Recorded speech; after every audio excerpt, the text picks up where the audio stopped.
Security team, and again, I kind of deal in the area. I don't want to get too deep into it, but security teams do a lot of things, and they don't do a lot of things. I've reported there were two gaps around inventory. I reported one, and they closed it. There is this secondary one that is still open.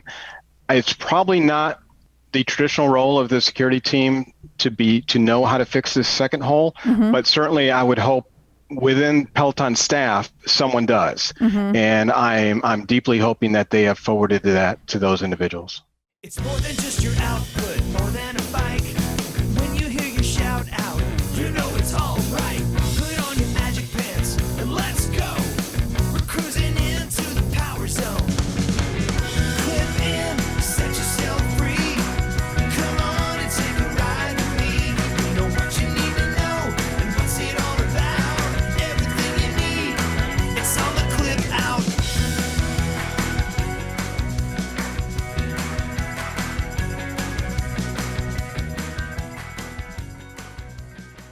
Welcome to the Clip Out Podcast, episode 192. This is Crystal O'Keefe. And this is Tom O'Keefe. How you feeling? So far, so good. So Crystal got her COVID vaccine today. Yeah, let's see. Going to try and show it off. Show a little skin for the YouTube folks. Ooh, look at that sexy dot. I don't think it's as visible as you think it is, but I know, I was joking. Yeah, but yeah. So we talked a while back about how we participated in the COVID vaccine trial, and I got the real thing. She got the placebo, and they are now letting people unblind themselves to find out if they got the real thing or not, and then if they got the placebo, they can get the real thing. Yes, and we always thought I had the placebo, but it was confirmed. It was confirmed, so she got the real shot today. And I did. And we should also say, in case people are wondering or somewhat appalled, so you can unclutch your pearls. Even so, within the group of people that participated in the medical trial. Oh, yeah, I'm allowed because I'm an essential worker. Well, no, but even beyond that, within the group of people that participated in the medical trial and received the placebo, they are still issuing them according to CDC guidelines. Yes. You've just put in a different pool of people, i.e. medical trial people. Yes. But they started with frontline workers who had gotten the placebo within the medical trial, and then it was older people with health issues, and then they got to you, and you've been classified as an essential worker. So, ta-da. So if we post pictures on Instagram later of us licking doorknobs, that's why. Don't worry, we're still taking all this very safely. Asterisk, don't really lick a doorknob. Yes. We need to say that. Someone will at us and be like, sure. I don't think you should lick doorknobs. I think you're sending the wrong message to people. In general, I think I just want to make it clear that we still plan to follow all the guidelines. Yes. You're still wearing your mask everywhere and doing all the things, and I will be too. So. Yeah. I take precautions at all time. I'm wearing a condom as we speak. That's how seriously I take things. So, shoo. Yeah. And if somebody wants to lick a doorknob, that to me, it's what you call culling the herd. So have at it, doorknob lickers. So also before we get too far afield here, we should probably point out, so you did your Clubhouse thing last week. I did. Went very well. Yeah, it was a lot of fun too. And we'll be doing another one this week. And I'll actually be able to be at this one. I got called into work, so I had to go, Yeah, so we decided we're going to do a weekly thing. So it's going to be every Sunday at 4 p.m. Central. Correct. So 5 p.m. Eastern. You're on our time now. Yeah. But it's a lot of fun. I love how everybody was jumping in. And there's a lot of people in the Clubhouse platform that really are not part of the Peloton community. Like they have a Peloton, but they're not in the community. So it's been kind of fun educating people and that kind of thing too. So And if you want a Clubhouse invite, I'm out. I am dead out. So I thought you were just being hip, I'm out. No. I am out of invites. 5,000. I have no more. If I get more, then I will post and let people know. But there's already a backlog because everybody wants in. It's the new hot thing right now. Yeah. So, but fish around with your friends. They probably got one. Yeah. Ask your friends. Post in all the groups. That's how people are getting in. So don't give up. I just don't have any right now. And then also we're going to bring back the Zoom call. We're going to do a Zoom call next weekend. So not on the 30th. Not on the 30th, month. but the following Saturday. Yeah. So that would be February 6th. The Saturday prior to the Super Bowl, so I can tell you everything I know about football, which pretty much amounts to the longest yard and North Dallas 40. and maybe some commercials. Yes. Mean Joe Green drinking a Coke. So watch this space for details on that. We'll post it within the group and all that. So definitely. So shameless plugs, as if we haven't been doing that already. Don't forget, we're available on Apple Podcasts, Spotify, Google Podcasts, iHeart, TuneIn. Wherever you find your podcasts, you can find us. While you're there, be sure and subscribe so you never miss an episode. And if you would be so kind to leave a review. And we have a review to share. Yes. I want to hear it. Who's it from? Because I'm gonna read. Who's it from? Hey. Who? What? This is from RN Steph. Okay. So she says, "This is my favorite podcast. I've been a member of the Peloton community since the beginning of the year. Thank you, COVID. Unfortunately, I didn't find this podcast until the summer. However, after listening once, I was hooked. I love that they keep me up to date on all things Peloton. Crystal and Tom are funny and enjoyable to listen to. I listen to this during my commute on Mondays. It's the only thing I look forward to on Mondays. When I hear Peloton has breaking news, I instantly think, I wonder what Crystal thinks about this."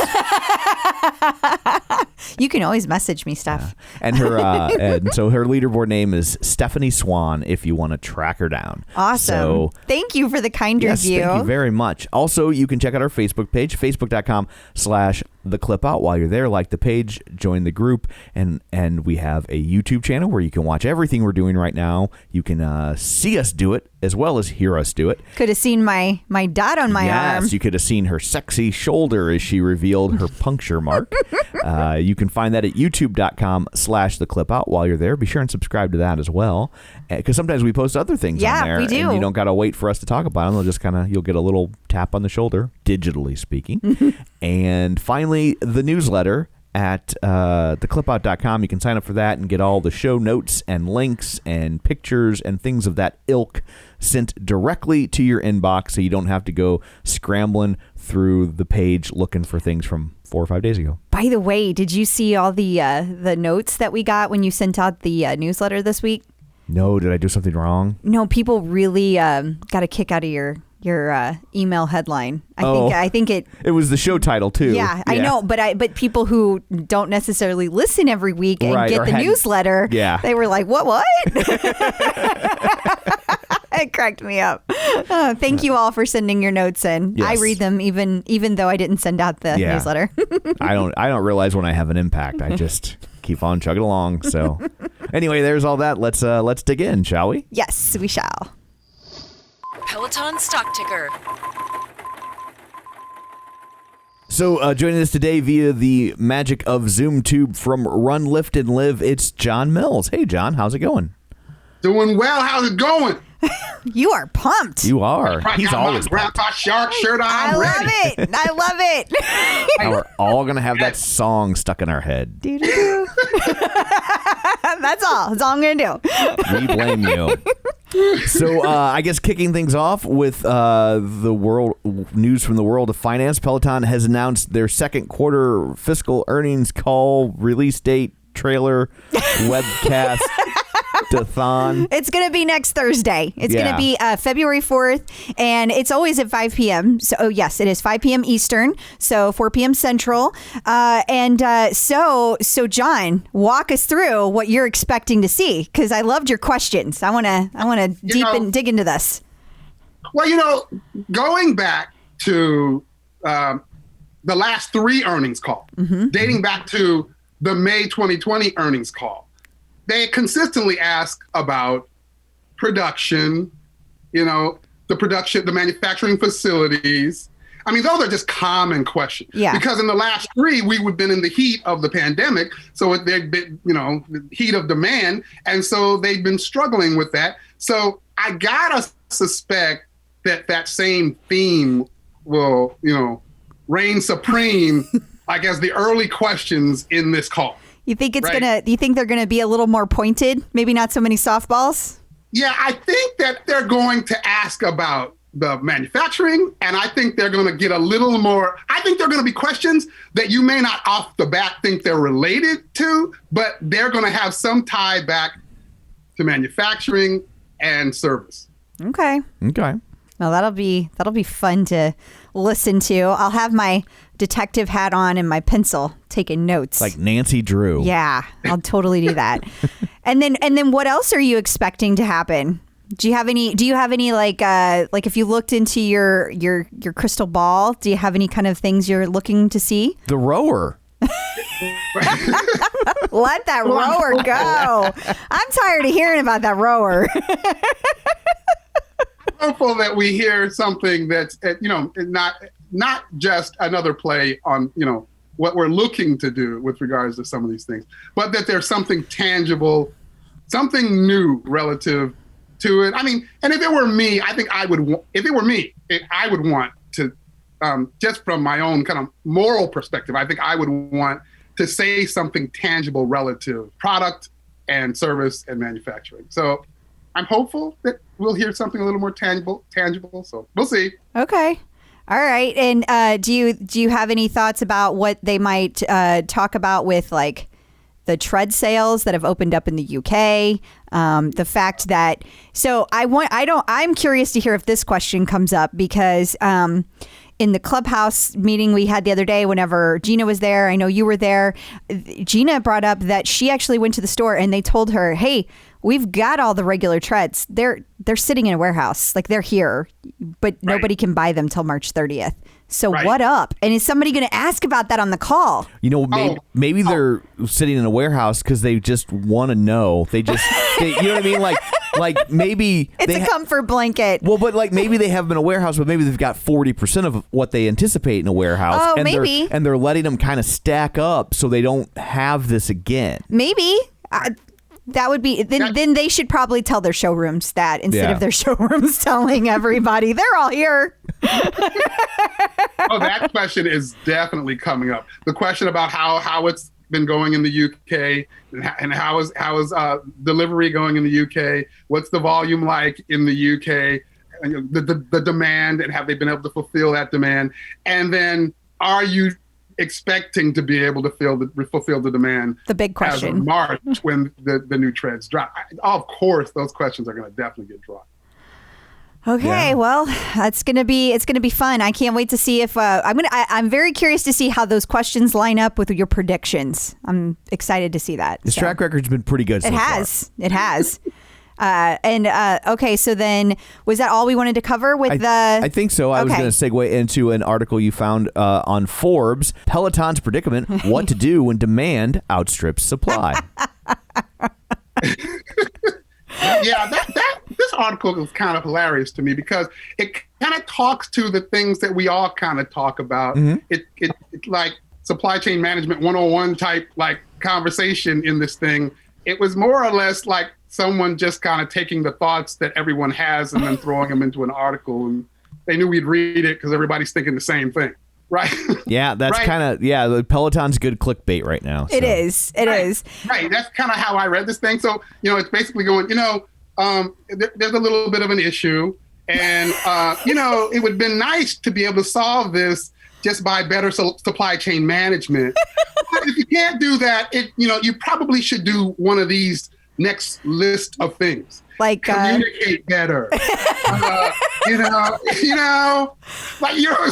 like all the stuff we hear from everybody. Hey, Forbes, you should listen to the podcast. We have discussed the hell out of this. So here's, I posted it just going, wow, were they just trying to punish them or something, or like giving them a talking to? What we all know all of it. I think the author has like a 3-column a day. Well, like mandate. In all seriousness, the New York Times wrote about it. So I think people are just like trying to pick it up, but you got to, you can't just recycle it. So then you have to find a new spin on it.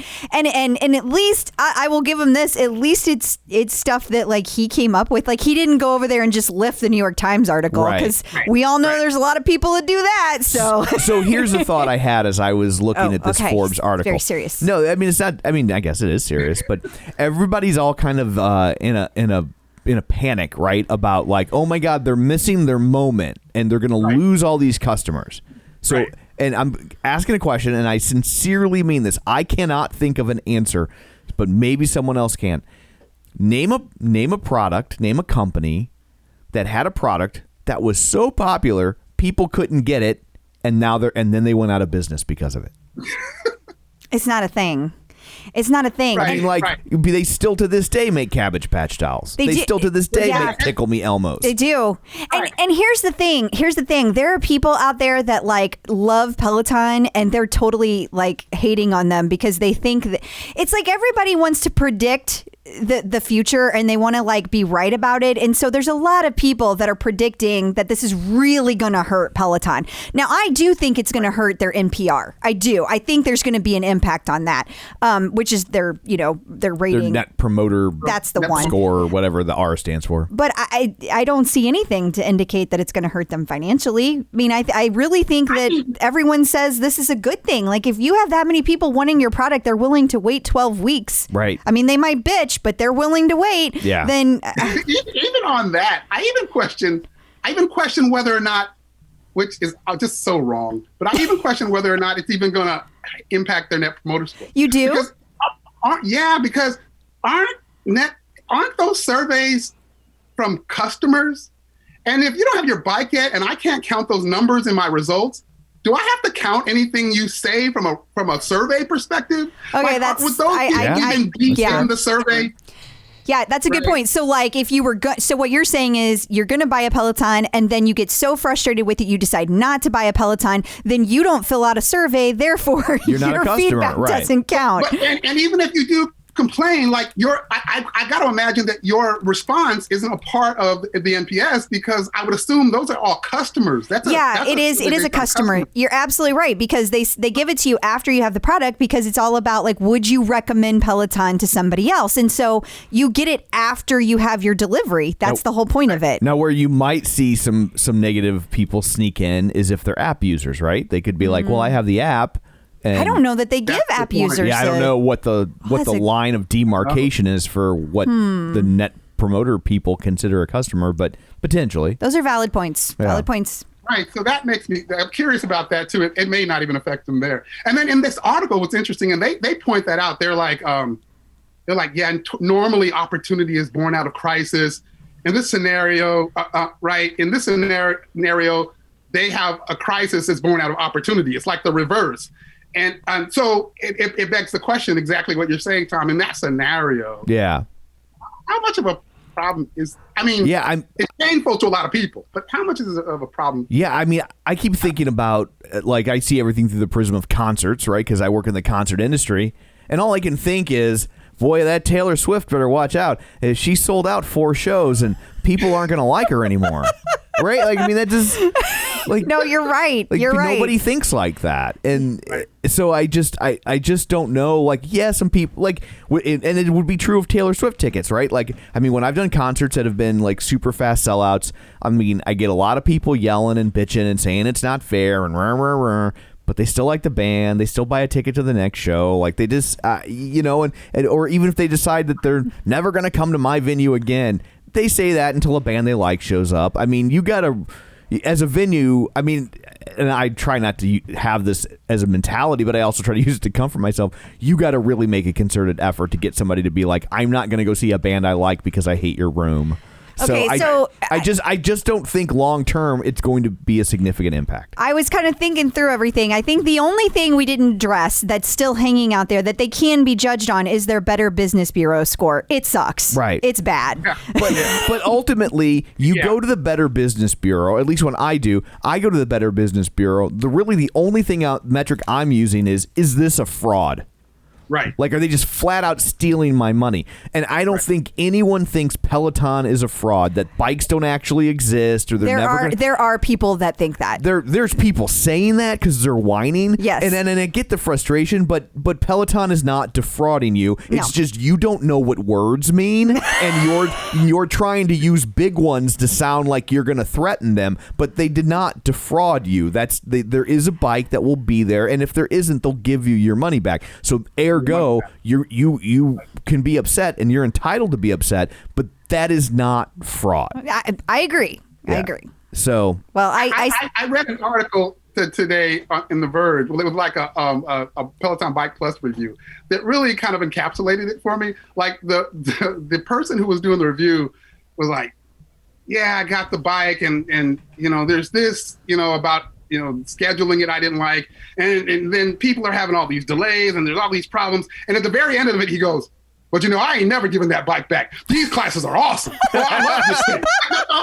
The way the review went, I'm like, yeah, that's it in a nutshell. Pretty much. You're right. Yeah. You're right. Yeah. Fair point. So, I guess we will sit tight until next week until we can discuss the earnings call. Until then, John, where can people find you? They can find me on Facebook, Run, Lift, and Live page, or my Run, Lift, and Live group. They can find me on Instagram, Run, Lift, and Live, or at runliftandlive.com. Awesome. Thank you. Bye, Grandpa Shark. Bye. See ya. So there have been some changes made to how PRs are calculated during boot camps.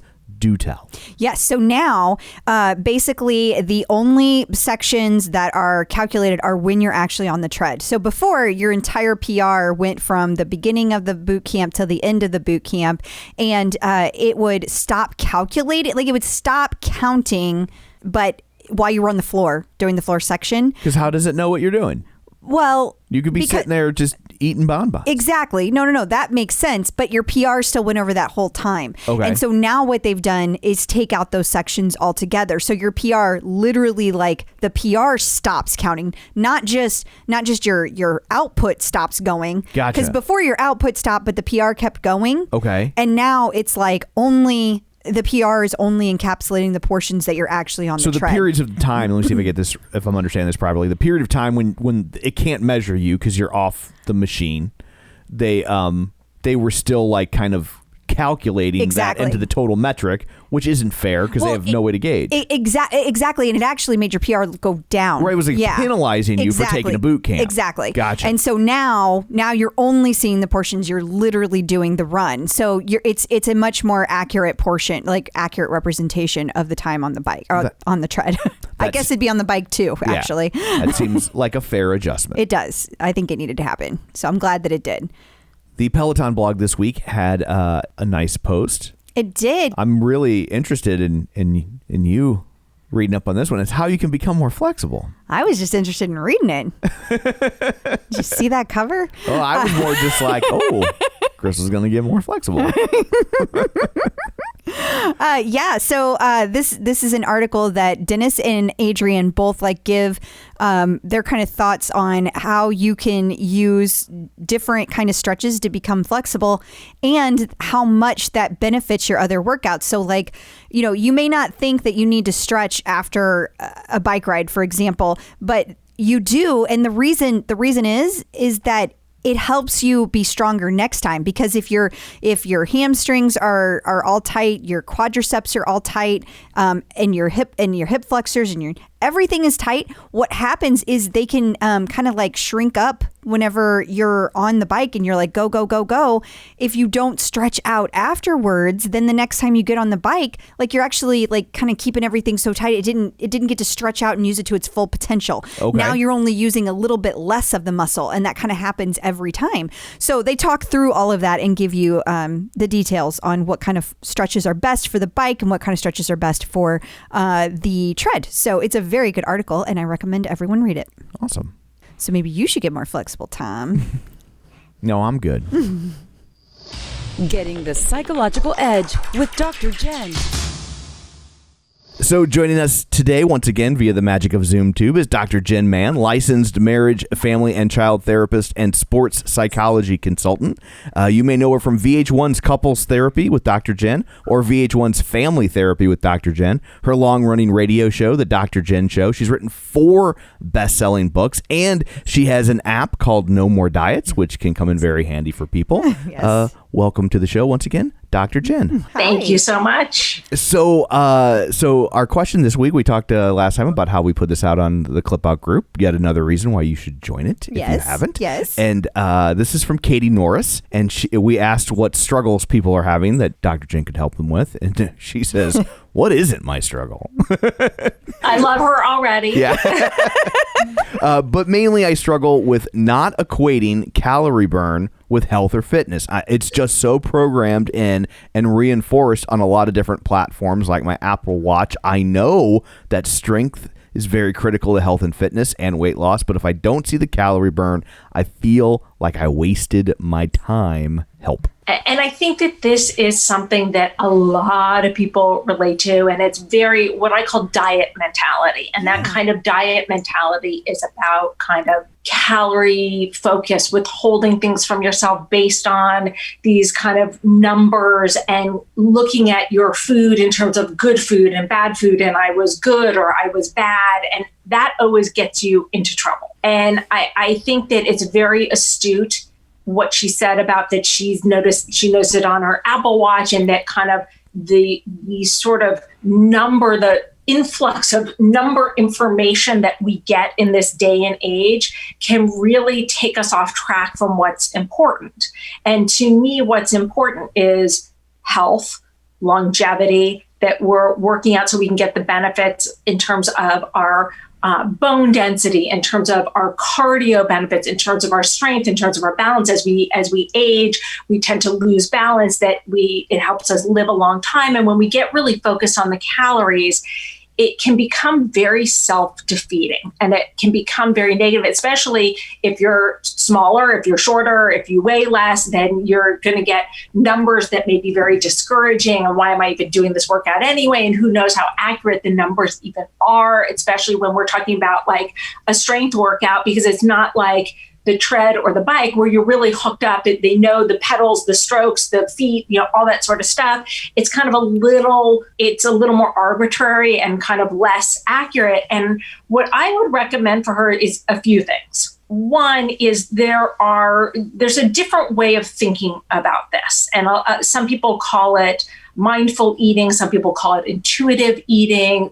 There are a lot of different names for it, but I would really recommend that she check out some of these kind of philosophies that are more about your relationship with food and taking out the numbers, the calorie numbers, and about really learning to listen to your body, to honor your body. And I have an app called No More Diets that is based on this philosophy that was created by people like Janine Roth, who wrote Breaking Free from Emotional Eating, which I would recommend. Elise Resch and Evelyn Tribole, who wrote Intuitive Eating, another book that I would really recommend. And what you really want to do is work on changing your mentality. And I understand this on a very profound level because I once had an eating disorder for a good decade, and I've been recovered for a few decades now, fortunately, which I never thought was even remotely possible because I was so obsessed with the calories and the numbers in and the numbers out and just kind of all of that stuff. I would recommend that you can have a lot of different clock faces on your Apple Watch or your Fitbit or any of those. And I would take the calories off. I would really kind of take that out of your repertoire for a while and focus on your relationship with food, on learning to listen to your body, eating when you're hungry, stopping when you're satisfied. And we've talked a lot about the hunger scale, a scale from 0 to 10, 10 being the fullest you've ever been, Thanksgiving full, your stomach's going to burst, 0 being you fainted, you're on the floor, you're so hungry, 5 being neutral. What you want to do is learn to eat when you're a 3, which you're hungry. If you're like, I think I'm hungry, but I'm not sure, you're probably a 4. If you're starting, your stomach's growling, you're starting to feel just kind of faint, you're probably a 2. If you feel like you're really about to lose it, you're feeling dizzy, you're a 1. You don't want to let yourself get hungrier than a 3. And on the other side, you don't want to eat past a 5 or a 6. A 5 is neutral. A 6 is, I can tell I've eaten food, but I'm not stuffed. A 7 is full. An 8 is stuffed, a 9 is painful. And so what you want to do is you want to learn to start to honor your body by eating when you're hungry, solidly a 3, and stopping when you're satisfied, not full. And working on really listening to your body and asking yourself, what does my body want? Not just what does my mouth want? How do I want to feel at the end of this meal? And that's a really important question to ask, because there's some times where we kind of need the comfort of being like, you know what? I want to feel a full belly. Like I want to feel really satisfied and like I am comforted and I don't have to worry about where food is going to come from next. I want to be like one of those cubs, like in the cage, like curled up. And then there are other times where it's like, I'd like to be able to run down the block. If someone were chasing me, like I would like to be able to be light on my feet and to feel really light after I eat. And I think also we have to look at our emotional relationship with food. When we're that focused on calories, it neglects that there are times in our life where we have an emotional experience with food always. From the moment we are born, when we are fed, whether it's breast or bottle, we are held, we are comforted. So we associate food and comfort.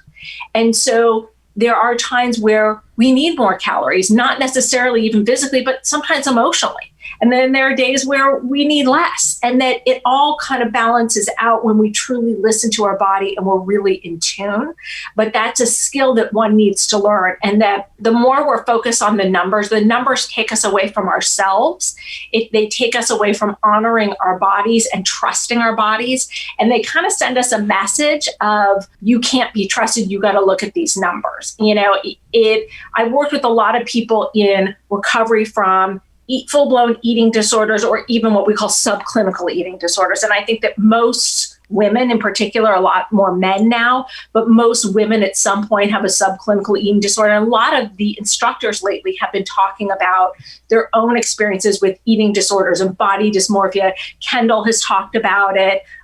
Rebecca has talked about it, that they've been posting about it, and that this is something that a lot of people struggle with. And it's very important to learn to honor your body and make your relationship with food primary, and sort of how your body looks and working on self-acceptance secondary. And so do you think there's an easy way that she can kind of take that same advice and use it when she's working out to not focus on the numbers? Because I think that was amazing advice. I know how I am, and I'm like, okay, but now I'm on the bike and I see the numbers. What do I do with that? I put a Post-it note over the calorie numbers.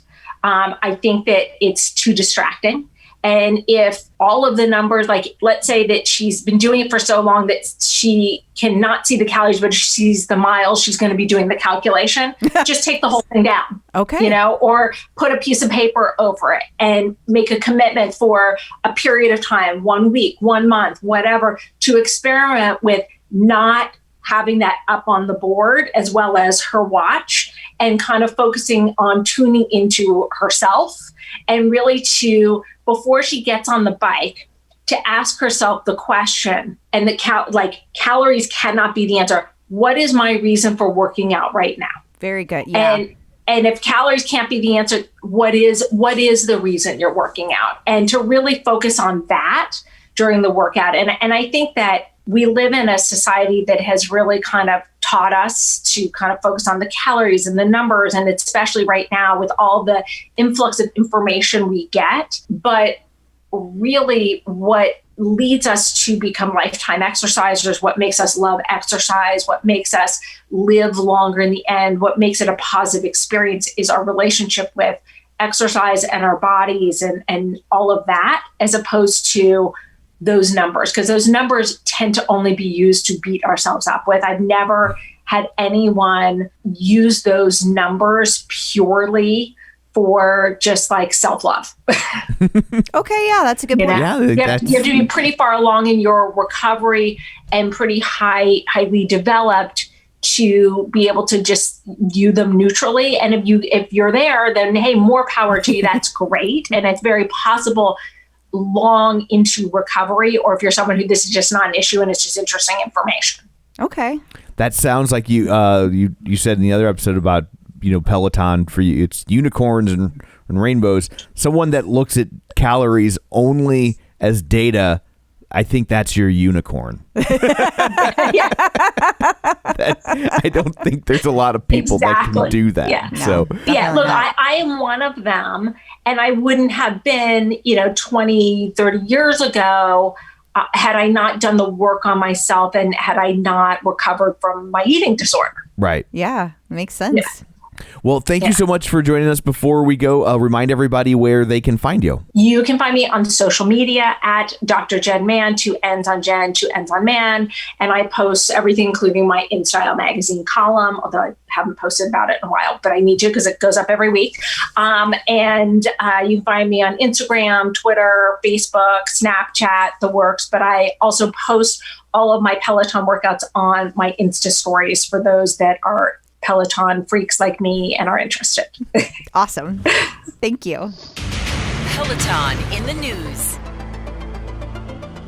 So it finally happened. It did. Jess Sims finally made it on to Kelly Live with Kelly and Ryan. Yes. There we go. Yes, you got it. And so it happened last Thursday. Okay. And she was on and she did a HIIT workout and a different workout, and I think it was an EMOM.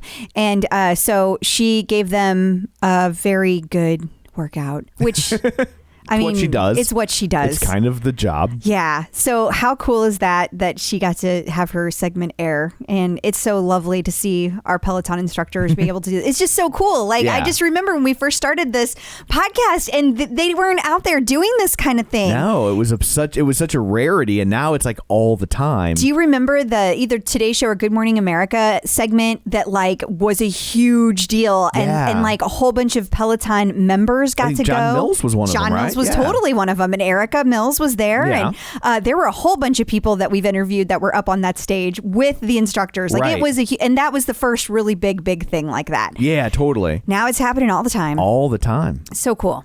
Bloomberg had an article this week.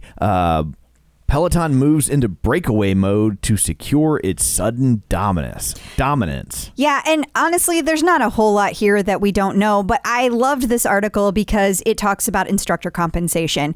I want you to scroll down and find it because I want to read that exact particular segment. Okay, so it talks about how Peloton handles their instructors' compensation differently than other fitness companies. Right. For example, we have heard for a very long time that Peloton hires them as full-time employees, and this article confirms that. Most other fitness companies, they're contracted, Right. and it's per class. And I've always known it was different at Peloton because they're so loyal. There's a reason they're Right. loyal. And there's actually talent agents that help find Wow. new instructors. So that's kind of interesting because it did not always used to be that way. It used to be that and maybe it's like a two-step process, like the talent instructors find them, the Right. talent agents find them, and then our instructors go look at them in person and see Right. how they are. So maybe it's a two-step process. But it says here that the more senior instructors make upwards of $500,000 in total compensation, and that does not count the money they make from external sponsorships. So that's a huge. It's kind of validation, Right. from what we've been saying, how well these instructors get paid. And also it says here that they have handed equity awards to people throughout the company's ranks. So it says that they give former employees and current employees stock options, and it's both, and it's all levels of employees. Okay. It's not just the instructors. So they're doing okay. And I thought this last, sorry, I didn't mean to step on you. I thought this last sentence was pretty interesting where it says regulatory filings show current and former employees as of September 30th, 2020 held stock options with several $1 billion of unrealized gains, which to me says the people on the inside that have received stock options are still, like, even though it shot up, they're still not selling. That's exactly what that means. I know some of them are still in a time period where maybe they can't. No, I think all but the I would think lockups are most done. of them are done now. All yeah. the lockups are done. It's been over a year since they went public. Okay, then so that means that they're like, I know it's at an all-time high, but I think this is just the beginning. I ain't selling. Yeah, no, that's exactly what that means, and I'm glad you pointed that out because yeah, there's a lot of employees that work there that they're not selling because they know Peloton is still destined for a lot more. Yeah. But it also indicates that one instructor last year received a six-figure salary and a bonus offer. So they're doing okay. Now, granted, it's New York City where they live, so they need a lot of money. I mean, totally. I mean, $500,000 a year is a lot of money, but it's not as much in New York as it is in other places. But you are starting to see it kind of pay off. And what I mean by that is that instructors are starting to buy houses. So Right. we talked about Emma Lovewell. And this week, as a side note to this, Alex Toussaint moved into his first house. And it was a very, very cool moment. Yeah. He posted it and he's very proud, as he should be. And you got to think, if you're a fitness instructor, you don't get into that thinking you're ever going to reach this level of it's like to me it's like the first wave of rock bands, right? Like there's like before the Beatles and after the Beatles, and nobody envisioned that as like you could be in a band so popular everybody in the world would know who you are. And that's kind of what they're experiencing right now. Absolutely. That's exactly what they're experiencing. And on that note, I want to add my personal opinion. In the last 2 weeks, maybe 3, I have seen people freak out about at least 4 different instructors leaving because classes have been canceled. These instructors are not going anywhere, guys. Yeah. If they go anywhere, it's because something bad happened. I mean, either physically to them, the company had to let them go for some reason. Yeah. But they're not leaving voluntarily just because they know that they are riding a money wave. They know that they are lucky individuals and they work hard to be there. Absolutely. So they're not going anywhere. So if you hear people saying that, you can just tell people to chill. Obviously, eventually instructors will leave because it's just the nature of life. Of course. But this idea that every week there's a new one leaving and for the most part, it's always true. Because classes got canceled. And it's like, okay, so maybe they had an illness. Maybe something was going on personally. Like, do not jump to conclusions. And if you hear other people jump to conclusions, talk them down because it's just not true. And I have seen so many rumors get out of control this week. It's stupid. And then there was an article in Shape magazine all about Tunde. Yes. It's how she takes care of her skin on and off the bike. But most importantly, in my opinion, it's a step-by-step how she rocks her bold lip color on the bike and how it stays on. I mean, that is not easy. Okay. So it talks through that. So it's in Shape magazine and you need to check it out because it gives all the details. And you can also, if you don't know where you can't find it, that's why you subscribe to the newsletter. Yeah, we'll send it to you. Yeah. And Tom's much better about sending it out than I am. So far, so good. I've had a couple misses. Okay, that's enough out of you. Perfect, you know. And then Pop Sugar had an article, 2 Peloton instructors share their fitness and food diaries for the new year. Yeah, so it focuses on Jess King and Anna Greenberg. And I thought it was interesting because it talks through how often they work out and in addition to their workouts that they teach at Peloton. So it goes through literally every day, like as a workout diary. So definitely check that out so you can get some ideas. And I think it's interesting to find out what their schedule is compared to how often they work out a lot more than you would think. And apparently it must be talk about a Peloton instructor's food choices week because Allie Love is in Insider.com talking about her daily diet and workout regimen. I think that you hit the nail on the head when you said anything Peloton is clickbait. And so now it's, again, so funny to me how they're everywhere now. Yeah, and I guess I should be careful because clickbait implies that it's like... It's not true. Or it's not true, or it's really ramped up. And it's just... Peloton right now drives clicks. Yeah, said another way, it's just that having the word in the title in some way drives SEO. It's not really clickbait. But this article goes through what she eats in a day, how much sleep she's getting, what kind of routine she's doing. So I don't know what she's drinking there, but it looks positively disgusting. I think that's matcha. It's green. It looks like something the Munsters would, like if you liquefied a Munster and drank it. If you were drinking a liquefied Herman Munster. I've never had it, but people rave about it. If you say so. Celery juice. That's what that was. It wasn't matcha. Even Celery worse. Juice does not sound good. Yeah. I'm not going to lie. Just drink water. Yahoo had an article about Jenn Sherman and talking about how she became the first ever Peloton instructor, which is a story, like if you've been around, you've heard a million times at this point. It's a great story. It is a great story. And it's always, there's so many people coming into the world of Peloton. So it's for a lot of people, it is a news story.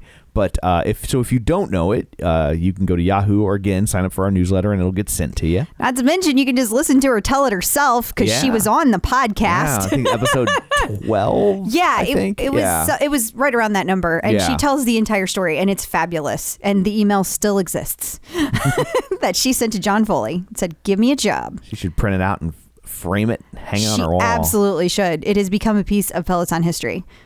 And Ben Alldis did an AMA, which means Ask Me Anything, over on Reddit last week. It was today. Oh, it was today. Yeah. So by the time you hear it, okay. But Yes, that's why I literally put the date there. Sorry, I scrolled too far, and I was just doing from memory. It's okay. It doesn't matter. But yes, he didn't ask me anything. It was on today. I didn't get a chance to swing on over and see his answers, but I thought it was worth mentioning because one, you should go check it out, and two, it's the first time that if there's ever been another time, I don't recall that an instructor has been, interacting with the Reddit community. And they're a large community. It's a huge community over there. There's 140,000, 150,000 people within that Peloton Reddit community. Yeah, I remember when it was like 10,000. Yeah. And now, so crazy. It's so crazy how this world just keeps blowing up. Totally. And then check it in with one of our favorite websites, freightwaves.com. Just everything you need to know about the shipping industry. We kind of just peruse that from day to day. I'm gonna pull a Dr. Phil. This website is so fun. Total inside joke. Sorry. So the headline of this is Peloton, the poster child for Containergate. Yeah, and I'll be honest, I only glanced over this, but this entire article goes through like the fight that is going on in the industry to get the containers, and I think this entire container gate is what led to them doing the air freight, and also buying a cargo plane. Yeah, Peloton likes to control their own destiny. That's for damn sure. Yeah. So yeah, if you that's pretty deep in the weeds about what the delivery delays are being caused and or exacerbated by. And so if you want to check that out, you can do that at freightwaves.com. Man, people can't get enough of the Logan Active Clean we've been talking about. I know. Everybody that gets it loves it as much as I do, which makes me feel really good because I try to only talk about things that I truly enjoy. And this one it smells good.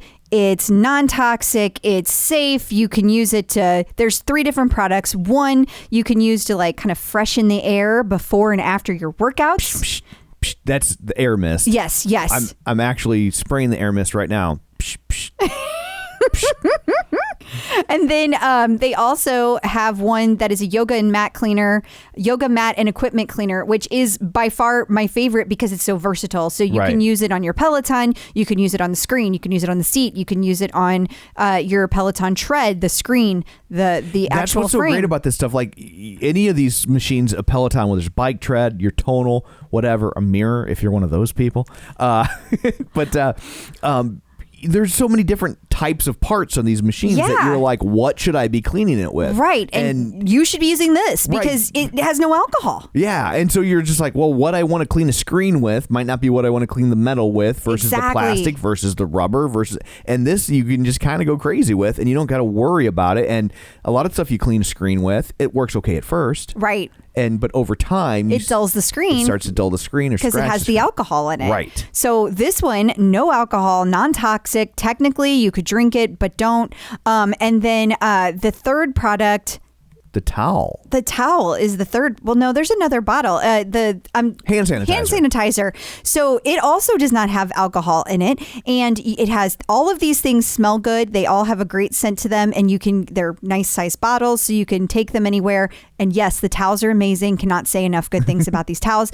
They're soft. They're microfiber. So again, you can use it on your screen. You can use it on the bike. You can use the larger on one yourself. For a sweat towel, which I do. It's great. I highly recommend it. And if you're interested, you should totally check them out at www.loganactiveclean.com. And if you use ClipOut10, you will get 10% off your order. Follow them on social media at Logan Active Clean, and on Facebook, it's Logan Active Clean. And I believe there is free shipping in the lower 48, over $59. Over $59. Yes. And one more quick tip. Use it in your car. Oh, yeah. You can clean totally. your car, dashboard, screen. You don't got to worry about any of it. And it smells good. It does. Checking out the competition. So Echelon had a big announcement this week.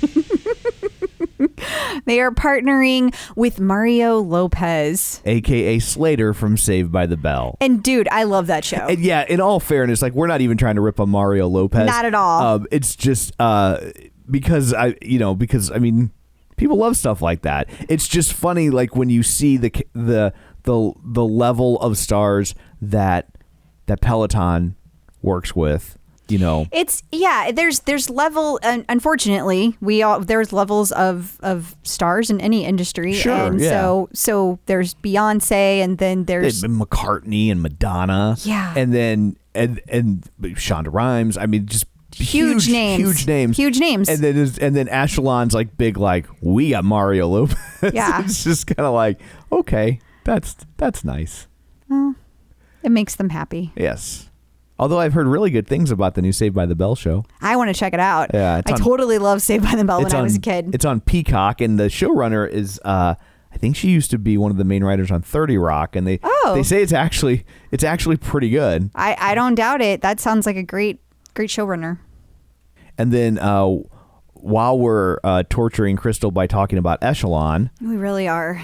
We are torturing Crystal. They decided to get into the Joe Biden can't get his Peloton in the White House game by posting on Instagram that they would bring a bike that doesn't have a tablet, so right. Therefore he can ride it. But what good is it if he doesn't have a tablet? Right. Also, it has a MAC address, so it still wouldn't fit their security protocol. So that's just silly.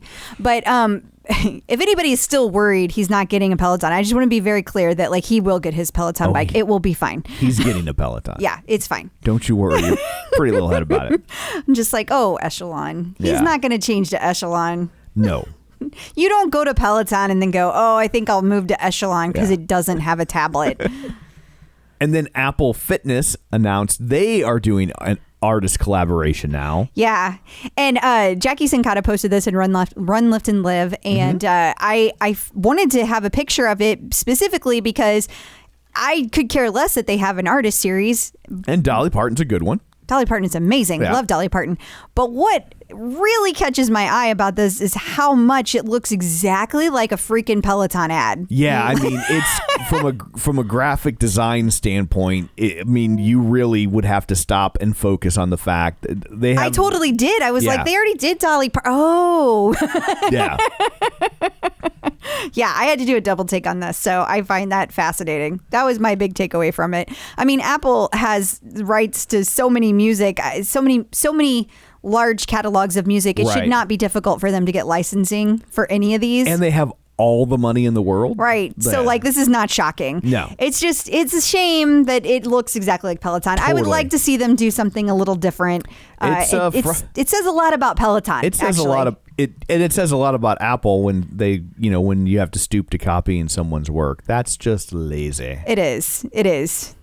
And then finally, John Mills posted over in Run, Lift, and Live about Nautilus dropping 2 new products. We've got a Max Trainer M9, which he says is not so exciting, and the new Bowflex T22 treadmill. So he says it's very similar to their T10 treadmill, but it has a 22-inch screen. And he said that he thinks that the intent is to better compete with the Tread Plus. Okay. And but it doesn't have the slats, and it costs $2,700. So in his mind, this is going to sell well because it's kind of like an intermediate. It's more akin to the Tread Minus, lack of better words. Okay. Just the regular tread that Peloton is coming out with, and he thinks that that they're kind of trying to stay in the race, but right now he's still seeing that it's Peloton and Icon. Nautilus has a earnings call coming up though in a couple of weeks, so we'll see. I think right now all of those companies are doing well. When people talk about like the Corona bubble for these fitness companies, I don't think Peloton's going to experience it, but I think a lot of these other companies are. Peloton celebrity sightings. Apparently, Jennifer Garner is a fan of the Peloton. Yeah, and we've talked about this before because she has done, I didn't know so much that she was a fan of meditation classes specific to Peloton, but she has done live videos with Chelsea Jackson Roberts, and they talk about meditation, obviously, because she's a meditation teacher. Right, that's kind of her jam. Yeah, but apparently, and I guess I missed this because there was like a whole week last year that she had a whole that Jennifer Garner put together a thing for Peloton, and okay. I guess I missed that. Yeah. And but she loves her meditation, and her favorite meditation to use is Peloton. So I thought that was very cool. Whole article written about it. Yeah, totally. Yeah. And then Adrian Williams was on Shondaland which is the Shonda Rhimes podcast. Yeah, and he talks all about the death in his family that led to Peloton. Okay. And so it gives his entire backstory, which, as you know, I'm a huge fan of hearing that. And I love hearing the stories of how they got here. So you definitely do not want to miss this. And if you don't get to listen to it, whenever Tom sends out the newsletter, the article has the entire translation of the article. Transcription of like the entire conversation. And then finally, we've had another celebrity sighting, another new celebrity entering the world. Well, new to Peloton, definitely not a new celebrity, but it was shown on Facebook this week. He posted that Mark Lindsay got a Peloton. So if people don't know who Mark Lindsay is, he was the former lead singer of Paul Revere and the Raiders. And there you are with him. Yeah, here. So I don't have. He just posted a picture of a Peloton. So I don't have a picture of him on his Peloton, but I have a picture of me with him and Mickey Dolenz. He's the one in the picture who's not Mickey Dolenz. And he's the one to the Tom's left. Yes. So yeah, Paul Revere and the Raiders, for the people listening who are like under 100 years old, they had quite a few hit songs. They had a song called Kicks, and then they actually sang the original version of Steppin' Stone, which was then later covered by the Monkees and became a much, much, much bigger hit. And if you know one Paul Revere and the Raiders song, it's going to be Indian Reservation, the Cherokee people song. Oh, okay. Yeah, the one Tim McGraw. I was samples. like, you mean Tim McGraw's song? Well, he takes that one part, but the Indian Reservation, like that was a Mark. I think that's technically a Mark Lindsay solo song, but then they released it as it's a weird story, but that is Mark Lindsay, and he just got, he didn't have COVID, but he had every symptom of COVID, and they tested him 3 times, I think it was, and he kept coming up negative, but he had all the same symptoms, and they don't know what, but he's better now, and his wife was like, and as you can see by the picture, the dude's in good shape for his age. Totally. And still sounds great too, and he, and so his wife was like, we're going to keep you even healthier, and we're going to get you a Peloton. So, well, I love that. Yeah. Well, Tom, pull all your music strings and get him on the show. I will see. Well, he just got it, so he doesn't have anything to talk about yet. We'll make it happen. It's fine. I'm sure we can think of something. Okay. And then Kendall had another movie ride. Yeah, one of her movie buff series. This one was all movie musicals, so like The Greatest Showman, that kind of thing. And I haven't gotten to take it yet, but the pictures looked amazing and fun. So definitely. Did she dress up as things like she has in the past? Yeah. She's still doing that? Yeah. Awesome. To go with the theme. And then Selena Samuela, did I say that right? You did. I always feel like I'm going to say it wrong. Had an interesting Instagram post, an interesting gram post. That's what we call them. Well, this cracked me up. So this is really an advertisement for the Rock This playlist that she was doing. She was doing, because Peloton teamed up with Spotify this week, and they had a Rock This playlist, and several of the instructors joined in. But this cracked me up because this is Selena in apparently the 90s.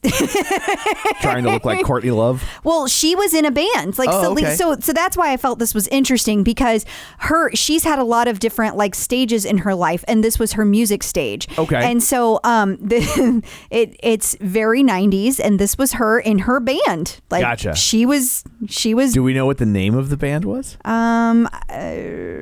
I think it might say Down Further. You have it as a screenshot, I think. Is that a screenshot or is it the actual link? It's the actual link, but so you have to click on the words where it says LOL, this is hella embarrassing. You have to click on those words. I am clicking. Well, then scroll. Oh. Well, that's okay. Okay. Well, Tom doesn't know how to use Instagram. I don't. Well, and I'm not on a phone. I'm on a desktop, and Instagram isn't designed for desktop. It should be like you should be able to scroll that part, and I don't know how to do that with. There you go. So she talks about. She's talking about the other people in her band. She doesn't say her music. Oh wait, They wrote. P.S. at Joe Fox. That was the night we wrote Jesus Son. Also, I didn't go anywhere with my music career, but Joe did. And starred Transmission opened up for Hole. So, hey, let's just enjoy the ride. So I guess it doesn't say. Okay. Well, maybe it was Star Transmission. She said they opened up for Hole, which is funny because I said that she looked like Courtney Love. So. Well, to be fair, I think at Star Transmission is that person's Instagram. I'm handle. all confused. Tom doesn't do Instagram. I don't. I always feel 100 years old when I'm trying to use Instagram. I'm halfway there. But maybe that was the name of the band. I truly don't know. I didn't go research it. I just thought it was an interesting post. I didn't go fact check it. I didn't dig that deep. But also, if you didn't notice, they had a Rock This playlist, and there were other. So it was Selena and Kristen McGee and Emma Lovewell all had classes for Rock This. So you might want to check that out. And then Peloton has new stuff to make you a stronger runner. Yes. So what they did is a bunch of different strength for runners classes. They put them together in a collection. Okay. So they're stacking for you. Well, yeah, but you don't have to take them all at once. In fact, I wouldn't recommend that you take them all at once. You're supposed to spread these out with you, to help with your running. And the reason these are great is these collections, you can find them and that those are classes you want to take if you're a runner. Yeah. You don't have to dig through all of the strength classes to be what should I do as a runner to get stronger? Okay. That's why these collections are so helpful. And now that they've updated the Android app, that you actually can see the collections. It's nice because now you can pull it up on your Android app because you couldn't for years. Totally. And so, of course, you can see that on your Apple app as well. And then there's also a new boot camp challenge. Yeah. So you have 2 weeks to take 4 different boot camp classes. And from what I can tell, it was the tread classes because it was Maddie and Selena that were on an Instagram Live talking through all kinds of boot camp questions. And so whenever they talked about the challenge, they only talked about tread classes. And I don't remember the exact dates, but it's approximately 14 days, 4 classes. And then finally, there's a new artist series, this time featuring Post Malone. Yeah. I'm like, has he been around long enough to... Well, I mean, it doesn't have to be a long time. All they need is... I just was like, is there enough songs to put together a class? He has a lot of songs. He has. And a lot of these guys, as they start, they make mixtapes and, Exactly. And they do... they collaborate with other musicians, so he's probably on other musician totally. Stuff. But yeah, people love Post Malone. A lot of people are really excited about this one. Massive. I know.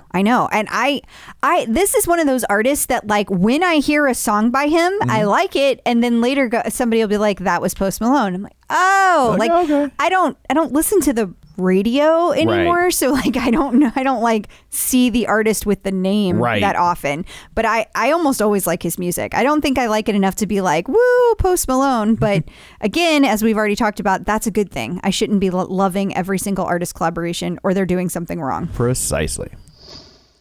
Checking in with the Peloton community.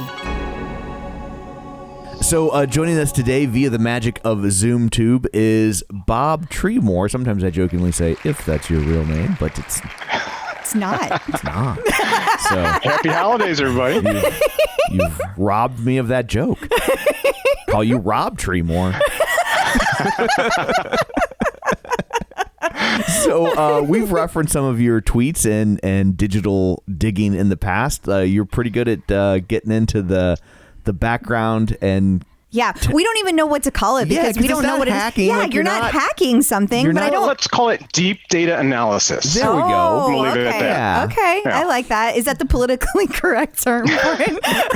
It is not. It is not. I'm sure you're going to ask me. It is not hacking. Okay. Yeah. But I think deep data analysis is that's really what I do on Twitter, and that's what I'm doing here. Okay. Because you're not doing damage to anything. No. Yeah. In fact, you and I have talked offline, and you have a deep love of Peloton, just like we do, and you really, this comes from a place that your data diving comes from a place of love and protection for Peloton. Oh, really, absolutely. I'm as passionate about Peloton and the brand and the company and the people who run it as probably anyone listening to you all. Just a fantastic company. I'm 100% behind them. Awesome. So having said that, when did you come across Peloton originally? Probably originally I was not in the fitness world beforehand. We're not going to the gym, what have you. But I probably started hearing about it probably late 2019, and then obviously the commercial, you guys just had Monica on the other day. The commercial came out, and I'm like, man, this really looks like a neat product. I think instead of hauling myself and my wife down to the gym 20 miles away, we could just do it right here. And it seems I'm obviously very computer literate. I would love to have a computer literate machine to work out with and check my stats, deep data analysis, and it would be a lot of fun. And then shortly after that, I bought stock in Peloton, and I told my wife, I said, listen, if we can make enough money to buy a Peloton in the stock, we're just going to go ahead and buy it. And to no surprise of anyone, it did not take long at all. Yeah. So we bought it real quick. That's awesome. So you bought the stock and then sold the stock to... No, I refuse to sell my Peloton stock. Okay. I've only bought more. That's how I feel about it. Like Tom and I have talked about, we're like, we could make so much money at this point, but like, I don't want to, because I think there's a large future ahead of us. Oh, absolutely. Okay. No, it's been, we're not here for that, but the stock, my first purchase, I think I'm up around 350%. And I've made many more from that. So it's just a great company. People love it, and people buying the bikes and the treads. Yeah, for sure. So now, are you a bike owner only? Do you have a tread? What is your Peloton status? I would love to have a tread. Okay. I would love to have a tread, but the room situation, we're not quite there yet. But one day we will have the tread. Right now, we just have the bike. We got that just June of this year. Okay, awesome. Just need that stock to do a little bit better, and then you can get the house to put the tread in. You're not far off. I'm trying to swing my wife on an addition so we can have one of those, full-length window, like a Four Seasons room to put our tread and our bike in, but we'll see. Yeah, Eric Goodman, who's also been interviewed on the show, he has his like in his sunroom, and he posts these really cool like time-lapse photography. So like when he works out first thing in the morning or like during the sunset, you can see the sky going across as he's running and stuff. It's really cool. Neat. That would be my dream to have that, but our yard is super tiny. And so it backs up to a busy road. Yeah, so that's never going to be a thing. It's like, oh, look, a Toyota Camry. Yeah. But that's not. I mean, Camrys are nice. Yeah, but it's not quite the people view who have Camrys. that I was thinking of. Right. Yes. Okay, so what was your fitness level like before? You said you weren't necessarily going to the gym. It was pretty sedentary, to be honest with you. But it's all that deep analysis. The doctor, doc said, listen, Treemore, you gotta lose a couple. So I think I'm down since June, probably about 25, 30 pounds, and haven't changed anything in the diet. It's a phenomenal product, and I'm so happy. I'm sure you all have talked about in the past. I'm so happy that Peloton doesn't push the whole weight loss program, because there's a lot of shenanigans going on in that area. Mm-hmm. But, if you're just dedicated to the product and stuff just comes naturally, you just get fitter, whether it's weight loss or whether you're just building muscle mass. It's just fantastic. I think this is where the Peloton business model really benefits the consumer as well as Peloton, because I don't want to. I'm not saying that. Foley seems very sincere and like a good person, but I don't think it's entirely altruistic in that if you push it as weight loss and you lose the weight, we see what people do. Like, oh, I got my goal, I'm done now. And then you put it back on and you stop using the product. Well, if they want you to keep spending that $40 a month on a subscription, then that's a different kind of pushing of things. Right. So imaging it as weight loss, it would encourage the end user to fall out of usage with the product. Right. Where if all they are selling you is a product, which is what everyone before them was doing, like once you have that initial transaction, like there's no real reason don't to care. continue. How many more bikes are they going to sell you? How many more treadmills are they going to sell you? How many more Thigh Masters or Bowflexes, Bowflexi are they going to sell you? And so we're in this situation, like they're selling the community. They're selling a relationship. Everybody talks about a bike, but ultimately the first product they created was a treadmill, and it's the treadmill of getting your $40 a month. It's a lifestyle. It's truly a lifestyle change. I mean, I've had the product since June. I've done 226 workouts. My wife is over 200 workouts. We just enjoy it. That's fabulous. Yeah. Now, are you guys just doing bike content, or do you use some of the other content? I primarily do bike. My wife, just the Pilates classes just came out the other day. She's very excited about that. She did all the core workouts for her 8-week program. So she's she's deeply invested in both bike and the other half. So good for her. Awesome. Awesome. Okay. All right. So let's get into these stats that you're pulling down from the Peloton website server. Let's just start there. How does it work? Where exactly are you getting this information? In a way that regular people can understand. Yeah, we need the dumbed down version. All right, I'm probably going to have to hedge a little bit here. Sure. Understood. Because I want to what Crystal was talking about earlier, to an earlier point. This data probably shouldn't be available. Right. It is available to someone who knows where to look, who's resourceful, I guess. I've been in computers for 30, 40 years, so I'm probably more resourceful than most. But you don't want to give people a how-to. Right. I don't want to give people a how-to. And I've reached out to Peloton Security. They have a whole security team out there, and I've reached out to them several times over the last month or two with a few things. Some they fixed, some I'm trusting that they're working on. So I think we all understand the concerns in that these numbers are out here, and that there's competitors, obviously, is number one. Someone like Lululemon or Nike is, we know Lululemon and Nike also sell in the Peloton store. They know what their sales are. Right. But obviously they are a direct competitor outside just in the apparel market. And then we have people, I primarily on Twitter, I'm primarily kind of in the financial Twitter area. And there's a whole other group of people. I have a lot of analysts following me, and people can potentially retrieve very confidential information as to what their next quarterly results are going to be based upon apparel. That said, going back to the original point, is that it's available. I'm giving the security team time to fix it before I really post a whole lot more. I'm trying to be vague, but at some point in time, if Peloton doesn't choose to close this area, I'm going to have to assume that it's okay to be public data.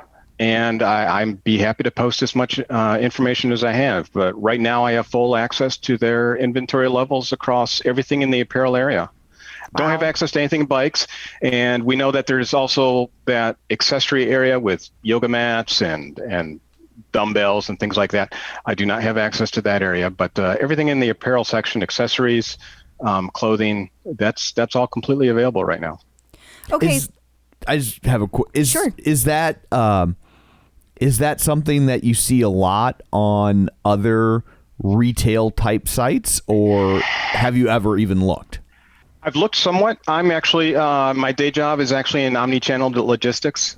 So I deal a lot with Shopify and things of that nature. A lot of our accounts are in direct fulfillment to customers, just like Peloton is. In fact, I'm sure Peloton works with companies that are similar directly to mine, though they do not work with my company. I have not seen other data out there. Obviously, I haven't done a comprehensive of all the popular sites, but this area that I'm accessing, I hesitate to say it. I think there's no reason it should be there. Gotcha. Okay. I can speculate that it's there because perhaps someone just didn't think it all the way through. Okay. And it's still there and like that. And they'll carry it through to disguising or hiding this data. Okay. Gotcha. I didn't know if it was just a quirk of retail shopping software. That, but it sounds like it's I know not. why it's there. I can tell you that. I know why it's there. But the reason it's there is related to the experience of shopping. And that portion of the retail experience is very minor. And if it went away, I don't think anyone would notice. Interesting. How does it enhance your experience? Well, I don't think he wants to. Okay, yeah. If you can't answer that, then that's cool. Okay, moving on. I think he would have led with that if he was willing to share it. Next question. Okay, so you mentioned though that you found like Bradley Rose. You found when that was listed, and you found Pilates. So like, is this in the same quote unquote area? It's a different area. It's a different avenue of gaining access to information. So it is different, but yes, anyone with really a passion for data probably can access this data. I don't think I know anything particular special. It's just that I really enjoy digging into Peloton, every aspect, not just apparel. And my Twitter feed is filled with probably 10 different topics. Apparel is just a portion of that, probably less than 10%. But the data's there, whether it's instructors, whether it's classes, the whole gambit. I try to find anything I can. Interesting. Okay. So now so the information that you've seen about their clothing, their inventory line, do you feel like that's a significant portion of their revenue or not? It's probably not. And I don't want to dive into the fascinating world of Securities and Exchange Commission quarterly filings, but since we're here, I'll just do it briefly. Last year, Peloton pulled in roughly $1.8 billion. Is that all? In revenue, not just in sales. And Sure. in actual, they put in their checking account $1.8 billion. About $20 million was apparel. Okay. So it's very small. They reported it in a section in their filings called Other, which is not well defined in their quarterly reports, but it is defined as mostly apparel. So there might be some other things. Maybe they're including dumbbells. I think that's actually going toward the hardware side, to be honest with you, but maybe they have other small areas of revenue. But $20 million out of $1.8 billion is almost nothing. Yeah, my first thought for Other that's non-apparel was probably like revenue from the juice bar. Oh, yeah. You know what I mean? That it's just like, Yeah, I mean, there you go. You That's a got to good log point. that somewhere. Absolutely. You know what I mean? Yeah. So Yeah. There you go. Yeah. There you go. That's Unfortunately, we're not going to know that figure moving forward, that $20 million figure, because they've chosen, for whatever reason, to go ahead and move it. They've decided to merge it in their other two major categories, which is subscriptions and hardware. So Why do you think that is? we have stopped receiving information on their apparel. And why do you think they chose to move that? Any thoughts? I mean, I know you'd just be speculating. I can only speculate. I can only speculate, but I think there's two reasons, maybe a sub reason or two. But one reason we'll get out of the way, and that is the accounting folks just said, listen, John, getting this other stuff is just a real hassle. Breaking out these numbers into this other category, which is what, 0.5%, probably even less than our total revenue. It's frankly not worth the ink printed on the page. Can we just move it into everything else? No one will ever notice it. So the accounting folks could be one side, or maybe some accounting regulations. Others just doesn't make sense to them. The other thing is that Peloton, who likes, I think we all know, likes to mimic Apple in many ways. I think Peloton kind of looks up to Apple in many ways. Apple stopped disclosing their iPhone numbers and those types of numbers anymore to analysts. They decide it's our business. We're not obligated to tell you how many iPhones we sell. We're going to stop doing it. Peloton could be doing the same thing, and that is apparel. And this is where it kind of gets in two different sub-reasons. Apparel is so low, it might be embarrassing, to be honest with you, to put 15 million on a 20 million on a quarterly sheet, or they expect it to explode someday in the future if they launch other things that they could do with e-commerce and apparel. And maybe they don't want people to understand how big it has exploded. So those are my two theories. So I would lean more towards the second one, the explosion theory, because it's like, even though it's small in relation, how many Bowflex leggings are they selling? You know what I mean? Like when you compare it to other similar companies, like nobody's moving product like that. So even though it's in the grand scheme of things, not a huge number, it's also found money. I don't think they ever thought, and we'll make millions of dollars off of merchandise. Well, I know they didn't, because when we had Jill Foley on, she specifically said like the boutique just started as a not a lark, but I guess we'll have a couple things over here. People asked for it, so they did it, and then it's just kind of it to me since I had Peloton, it has exploded. Yeah, but it's become its own lifestyle brand. Yeah. I mean, by far the most engagement that I hear from people is, well, when is the next line coming out? You know, like people are crazy over that. But I also didn't know if it had anything to do with the fact that so much of what is bought in the boutique is through referral credits, that they don't really want to put that out there either. You know, they don't really, because I guess if you kind of worked into it backwards, somehow you might be able to figure out what their referral credits are or aren't and how much people are really spending. I don't know. That's just another thought that goes through my head. Yeah. And you have a longer history than I do with the boutique. When the boutique first came out, I also track, one of the things I track is every week I do a log of the vendors who sell on Peloton and how many items each one of those vendors has for the various men's or women's clothing lines. So right now they have like 13 vendors out there with the Lululemons and the Four Laps, et cetera, et cetera. But when the boutiques first launched, was it simply Peloton gear or was it only like Lululemon gear? Lululemon just started about 2 years ago doing those. It wasn't just Peloton, but it was not the partnerships we see today. That is fairly new in the history of Peloton. So that's why I kind of find it interesting, because like there was a while that it was like almost all Peloton branded, and then they started doing some partnerships, and they started doing partnerships with like Therese leggings, and then they started doing partnerships with WITH, and then Lululemon came in, and Nike came in. So it's kind of been interesting to watch, because now they have Langston and Soulfire and Yoga. Beyond Yoga, none of that stuff used to be there. So it's kind of, for me, it's like it's just been this huge explosion, you know.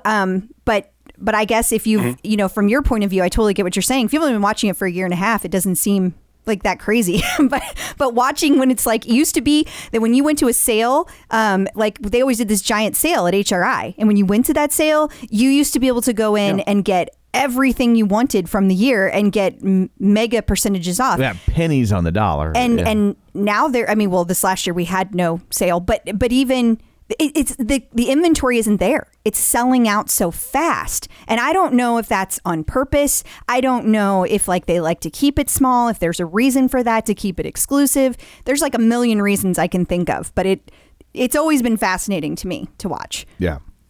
Yeah, I could tell you, since I came across this data, which is fairly recent, I don't want to say exactly when I found this area, but I am, to be honest with you, I'm surprised at how low the inventories was as to my expectations. It may be perfectly normal for them. They may be thinking they're bringing in just enough, or maybe they're bringing in a lot. But I can tell you from my expectations as an investor, I expected to see a lot of 5-digit numbers, tens of thousands of leggings or what have you, and I was quite shocked that they weren't quite those numbers very frequently. That is interesting. I can't help but feel that they like the optics of things moving quickly. I do too. You know, I mean, I think this year was extreme. Sure, I would agree with that. Yeah, but in the past, they've never not sold out of things. Like they've never had a drop that didn't sell out within a week or two since I've been around. I'm not going to say every single item, but a lot of the items sold out. But now this year, with the exception of the last drop, this year it's been like it sells out in seconds. It's crazy. And so that's why I was curious about the data that you're seeing. 'Cause I'm like, did they increase it significantly with this last drop, or was it that it was just not as palatable to people? Because obviously that can be a thing too. I mean, it's kind of the data in me, the data person in me is curious about that. Yeah, I was thinking, again, you have a longer history, but obviously with COVID, deliveries slowed. Yes. Though the overall market has expanded. But I think a lot of people I'm assuming, a lot of people had hordes of promo codes that they were waiting to spend. Yes. And waiting for apparel drops. Yeah. And a lot of that went out early in the year, and then not as many promo codes came into people's pockets because deliveries and sales have slowed down a little bit. And I'm hoping promo codes go out, and obviously I don't know the future of promo codes, whether they'll stand the test of time or not. But certainly we assume it's a portion of what people spend. We don't know the entire figure of that. But yeah, it is interesting that it seems sellouts are getting smaller, whether it's due to higher inventories or whether it's due to less demand or whether it's due to not enough promo codes. It's all interesting. It is. Yeah. Yeah, I can't help but think it's because they're increasing the supply just because they're bringing in more subscribers than ever. That was my assumption because of the timing. I predicted that this would happen over the year, because back in April and May, people started getting upset over it. By July, they were furious over how fast the things were going. And I was like, just hang in there, because eventually, you have to order this stuff 6 months in advance. Right. So if you figure they had this major influx of people, by the end of that 6 months, they'll be more caught up and it'll start to kind of chill out. And here we are another 6 months into that, and things have kind of leveled out. So in my head, that's what it is. But you're probably also, I would think, seeing an influx of referral credits because you had not only all these new people buying bikes, but you had a lot of people buy the Bike Pluses, upgrade themselves from the bike to the Bike Plus. So I'm sure they gave themselves a referral credit so they could go to the boutique, right? Right. So so you got to figure the lion's share of those Bike Pluses probably had a referral credit attached to them. Although I have to say, most of the Bike Pluses at the very beginning, you couldn't get a referral code. Oh, really? Yeah. Kind of similar to what they did with the Tread. Like, they were the ones selling it, so you really couldn't get a referral from them just launching it. That's how they kind of approached it. I'm not saying that was the way they handled it across the board. Mm-hmm. I know people that got exceptions to that, but I think that was their thought. Sorry, we just went down a really deep rabbit hole. Okay, so you said it doesn't really take a lot of specialized knowledge to necessarily do what you're doing. What about closing the holes? Like, does that take like the security team needs to have a level of know-how to know how to, if they know where the information is that probably shouldn't be there, do they need to know a certain set of skills to go close it? Yeah, there's a security team, and again, I kind of deal in the area. I don't want to get too deep into it, but there's security teams do a lot of things, and they don't do a lot of things. I've reported there were two gaps around inventory. I reported one, and they closed it. There is this secondary one that is still open.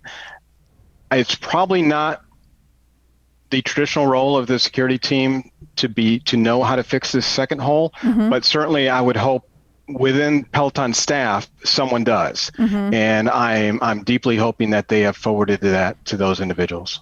Okay. Gotcha. All right.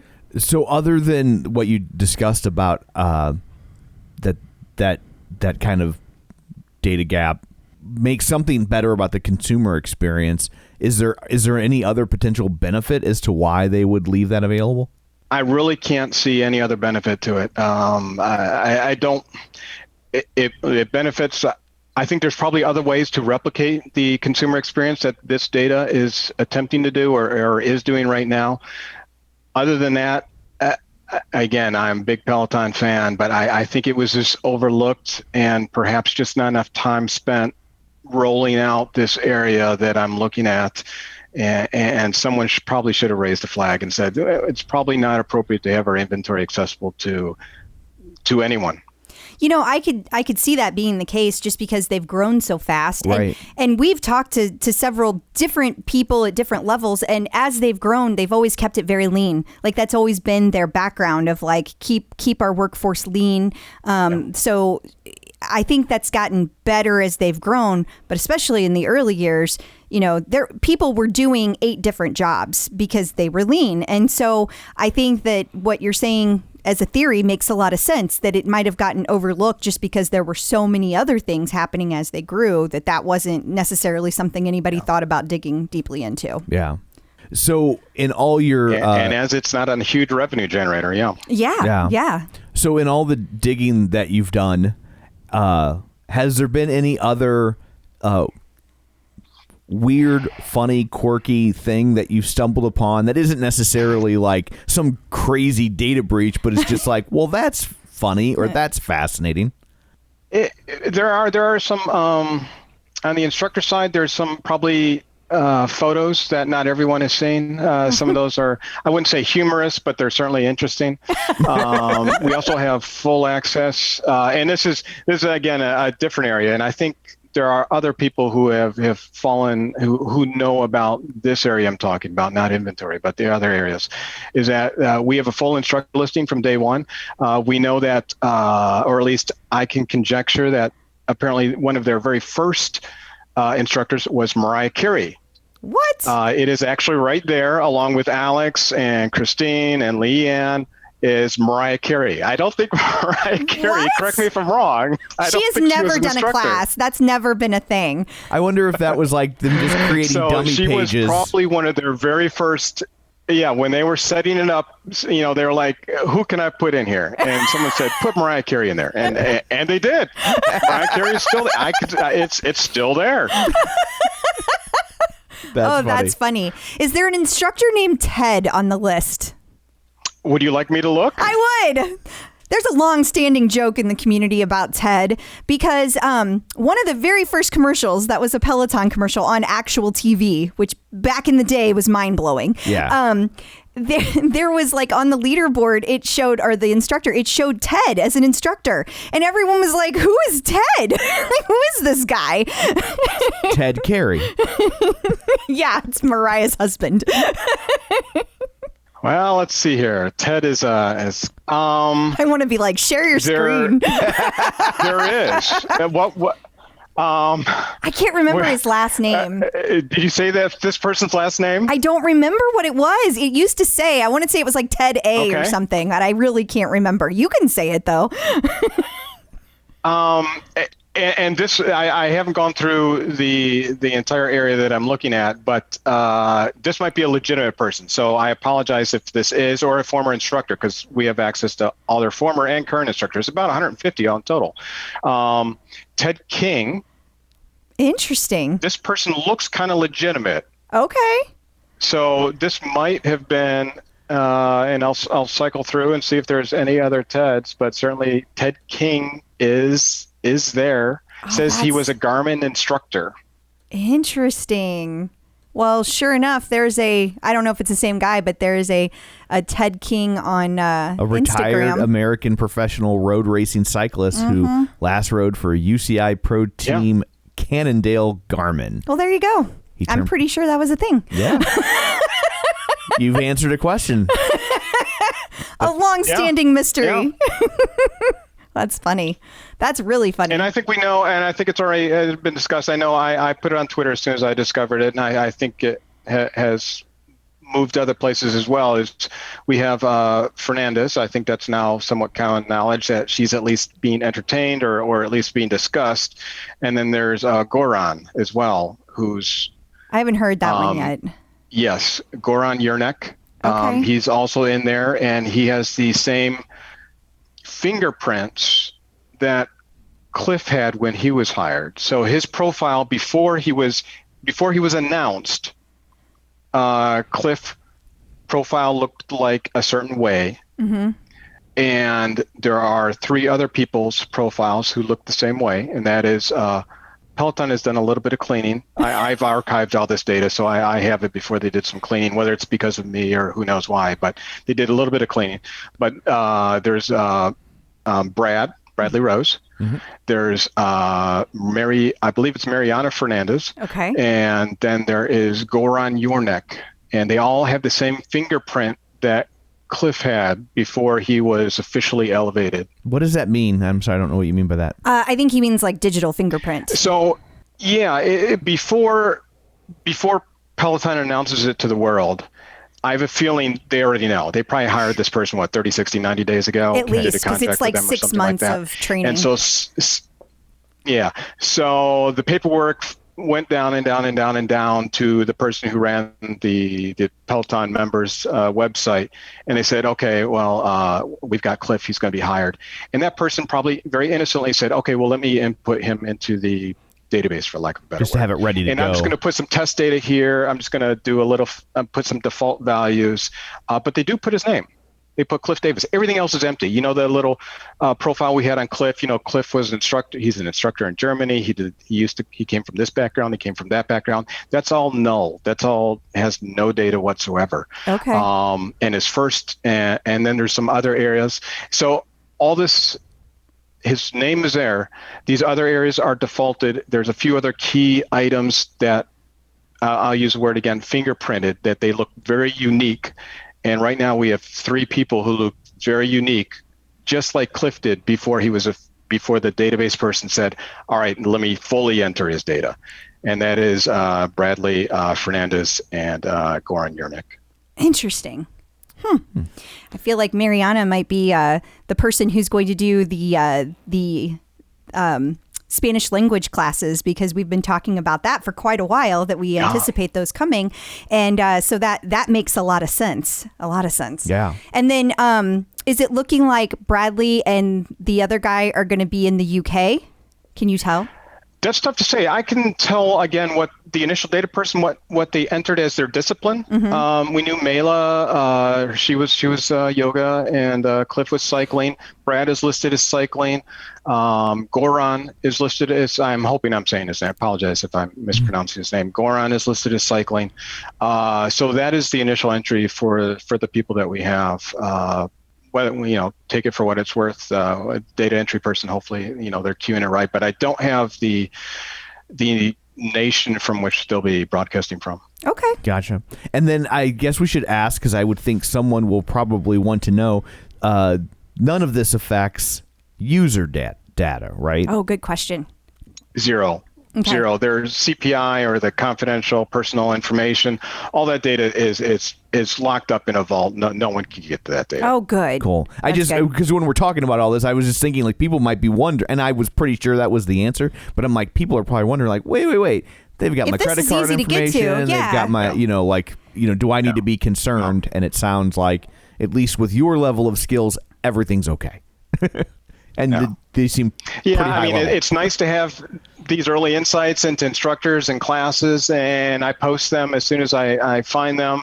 The inventory thing, it's not bikes and treads. If it was bikes and treads, analysts would be climbing all over this, and there'd be a big scramble, because $1.8 billion it would affect the stock price immediately. Absolutely. And it's not bikes and treads. It's apparel, which is a fairly minor thing.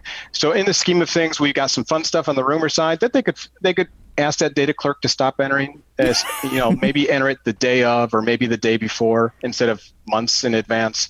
And then on the inventory thing, I think someone can easily fix that as well. But it's not affecting the security, the confidentiality with the revenue that they have currently. If they eventually grow e-com to be a multi-million dollar area, they definitely don't want that out there. And again, I've more or less stopped reporting the exact figures, because I just don't feel it's right. I did feel they were being a little bit slow in fixing the first hole, and so I posted some figures. I think you talked about it a week or two ago, and they quickly repaired that. I'm trying not to go down the same road. I'm trying to give them a little more time fixing the secondary hole. But if enough time goes past, I'm just going to have to assume that they've decided that it's okay for people to see this, and it's not overly interesting, except for the fact that someone is actually reporting on it. Well, wait until at least this episode airs, because my guess is when they see your name in the title, they will be listening. That could be. Hi, Peloton. They know. I think we talked about that. I'm Bob Treemore to the Twitter world. Peloton knows who I am. So what is your leaderboard? They have my leaderboard name, and my leaderboard name is tied to my credit card, so they know exactly who I am. I was going to ask what your leaderboard name is, but then after you said that, I'm assuming you don't want to tell people. Yeah, which is okay. It's up to you. Totally up to you. It's on my Twitter profile. It's there. Blue House Bro. Hi, everybody. And if you follow him, he can then track you back and tell you what classes you're going to take next week. He'll know before you do. I cannot do that. No, I cannot do that. Yeah, don't scare people, Tom.